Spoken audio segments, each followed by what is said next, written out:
Romeo, come out! Come out, you frightened man! Trouble likes you, and you're married to disaster! Father, what's the news? What punishment did the prince announce? What suffering lies in store for me that I don't know about yet? You know too much about suffering. I have news for you about the prince's punishment. Is the prince's punishment any less awful than doomsday? He made a gentler decision. You won't die, but you'll be banished from the city. Banishment? Be merciful and say death. Exile is much worse than death. Don't say banishment. From now on, you are banished from Verona. You should be able to endure this because the world is broad and wide. There is no world for me outside the walls of Verona, except purgatory, torture, and hell itself. So to be banished from Verona is like being banished from the world, and being banished from the world is death. Banishment is death by the wrong name. Calling death banishment is like cutting off my head with a golden axe and smiling while I'm being murdered. Oh, deadly sin! Oh, rude and unthankful boy! You committed a crime that is punishable by death, but our kind prince took sympathy on you and ignored the law when he substituted banishment for death. This is kind mercy, and you don't realize it. It's torture, not mercy. Heaven is here because Juliet lives here. Every cat and dog and little mouse, every unworthy animal that lives here can see her, but Romeo can't. Flies are healthier and more honorable and better suited for romance than Romeo. They can take hold of Juliet's wonderful white hand, and they can kiss her sweet lips. Even while she remains a pure virgin, she blushes when her lips touch each other because she thinks it's a sin. But Romeo can't kiss her or hold her hand because he's been banished. Flies can kiss her, but I must flee the city. Flies are like free men, but I have been banished. And yet you say that exile is not death? Did you have no poison, no sharp knife, no weapon you could use to kill me quickly? Nothing so disgraceful except banishment? Oh, Friar, damn souls use the word banishment to describe hell. They howl about banishment. If you're a member of a divine spiritual order of men who forgive sins, and you say you're my friend, how do you have the heart to mangle me with the word banishment? You foolish madman, listen to me for a moment.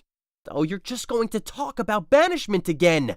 I'll give you protection from that word. I'll give you the antidote for trouble. Philosophy. Philosophy will comfort you even though you've been banished. You're still talking about banished? Forget about philosophy. Unless philosophy can create a Juliet, or pick up a town and put it somewhere else, or reverse a prince's punishment, it doesn't do me any good. Don't say anything else. Oh, so madmen like you are also deaf. How should madmen hear if wise men can't even see? Let me talk to you about your situation. You can't talk about something that you don't feel. If you were as young as I am, if you were in love with Juliet, if you had just married her an hour ago, if then you murdered Tybalt, if you were lovesick like me, and if you were banished, then you might talk about it. You might also tear your hair out of your head and collapse to the ground the way I do right now. You might kneel down and measure the grave that hasn't yet been dug. Get up! Somebody's knocking! Hide yourself, good Romeo! I won't hide unless all the mist from my heartsick groans envelops me like fog and conceals me from people's searching eyes. Listen, they're still knocking! Who's there? Romeo, get up! They'll arrest you! Hold on a moment! Get up! Run and hide in my study. Just a minute! For the love of God, why are you being so stupid? I'm coming! Why are you knocking so hard? Where do you come from? What do you want? Let me come in and I'll tell you why I came. I come from Lady Juliet. Welcome, then. Oh, Holy Friar, oh, tell me, Holy Friar, where is my lady's husband? Where's Romeo? He's there on the ground. He's been getting drunk on his own tears. Oh, he's acting just like Juliet, just like her. Oh, painful sympathy. What a pitiful problem. She's lying on the ground just like him, blubbering and weeping, weeping and blubbering. Stand up. Stand up. Stand up if you're really a man. For Juliet's sake, for her sake, rise and stand up. Why should you fall into so deep a moan? Nurse. Ah, sir, ah, sir. Well, death is the end for everybody. Were you talking about Juliet? How is she? Does she think that I'm a practiced murderer because I tainted our newfound joy by killing one of her close relatives? Where is she? How is she doing? What does my hidden wife say about our ruined love? Oh, she doesn't say anything, sir. She just weeps and weeps. She falls on her bed and then starts to get up. Then she calls out Tybalt's name and cries Romeo, and then she falls down again. She's calling out my name as if I were a bullet murdering her, just like I murdered her relative. Tell me, Friar, in what part of my body is my name embedded? Tell me so I can cut it out of myself. Hold on and don't act out of desperation. Are you a man? You look like a man, but your tears make you look like a woman. Your wild actions resemble the irrational fury of a beast. You're a shameful woman who looks like a man, or else an ugly creature who's half man, half beast. You have amazed me. I swear by my holy order, I thought you were smarter and more rational than this. Have you killed Tybalt? Will you kill yourself? And would you also kill your wife who shares your life by committing the sin of killing yourself? Why do you complain about your birth, the heavens and the earth? Life is the union of soul and body through the miracle of birth, but you would throw all that away. You bring shame to your body, your love, and your mind.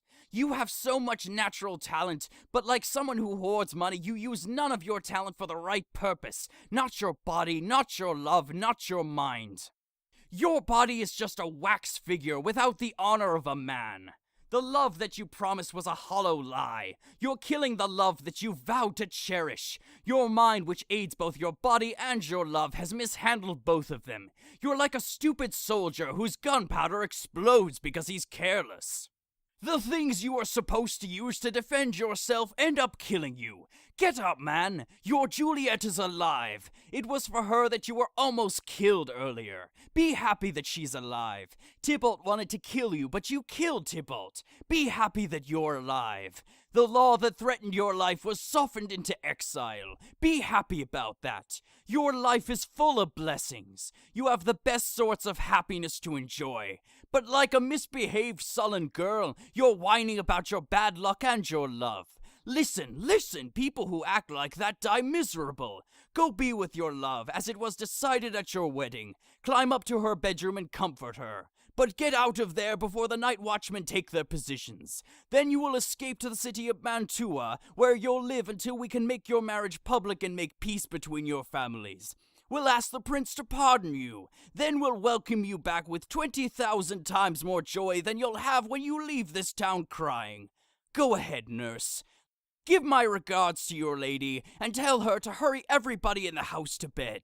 I'm sure they're all so sad that they'll be ready to sleep. Romeo is coming. Oh, Lord, I could stay here all night listening to such good advice. Educated men are so impressive. My lord, I'll tell my lady you will come. Do so, and tell my sweet to be ready to scold me. Here, sir. This is a ring she asked me to give you. Hurry up, it's getting late. This makes me feel so much better. Now get out of here. Good night. Everything depends on this. Either be out of here before the night watchmen take their positions, or leave in disguise after daybreak. Take a little vacation in Mantua. I'll find your servant, and he'll update you now and then on your case as it stands here. Give me your hand. It's late. Farewell. Good night. I'm off to experience the greatest joy of all, but still, it's sad to leave you in such a rush. Farewell.